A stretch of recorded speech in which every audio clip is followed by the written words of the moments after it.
menjelaskan suatu peristiwa atau kejadian tersebut ya. Selanjutnya di mana? Nah, di mana kejadian tersebut? Misalnya seperti yang kalian sebutkan tadi di Aceh Tamiang. Nah, kapan? Kata kapan ini digunakan menjelaskan waktu terjadinya peristiwa. Misalnya waktunya terjadi di hari Selasa atau di minggu lalu gitu ya. Selanjutnya siapa? Siapa ini digunakan untuk menjelaskan orang-orang yang terlibat pada peristiwa tersebut. Nah, jadi siapa ini menjelaskan tentang orang-orang di dalam kejadian tersebut seperti pelaku, korban atau saksi mata. Nah, yang selanjutnya itu adalah apa? Apa ini adalah jawaban dari penyebab atau alasan terjadinya peristiwa itu atau latar belakang peristiwa itu. Dan yang terakhir itu adalah bagaimana. Nah, bagaimana ini adalah digunakan untuk menjelaskan proses terjadinya peristiwa atau kondisi terkini sesuai urutan waktu. Nah, ini kalian bisa baca lebih lanjut lagi ya, kalian pahami. Ada yang mau ditanyakan? Tidak. Sepertinya sudah paham ya? Ya, Bu. Oke, kalau sudah paham, di sini Ibu akan memberikan tugas kepada kalian ya. Jadi kalian buat kelompok kecil. Kelompoknya ini satu kelompok tiga orang ya. Nanti kalau kalian sudah siap, Ibu ingin kalian bacakan ke depan.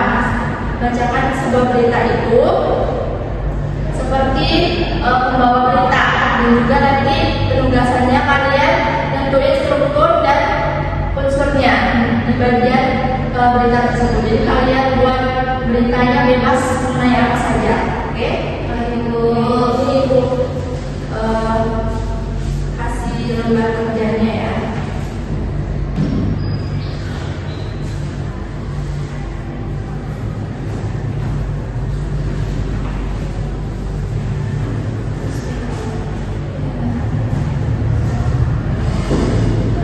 Kasih waktu ya kalian kerjain.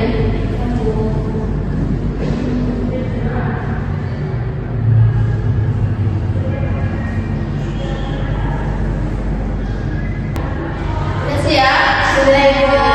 Oke, kira-kira ada yang mau maju perwakilan kelompoknya? Oke, depan ya. Coba kamu bacakan beritanya. Beritanya tentukan unsur sama.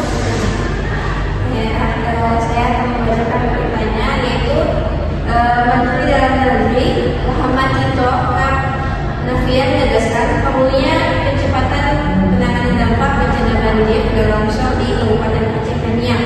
Menurutnya, kondisi di Aceh Tamiang memerlukan perhatian khusus karena tingkat kerusakan yang berbeda dibandingkan daerah terdampak lainnya.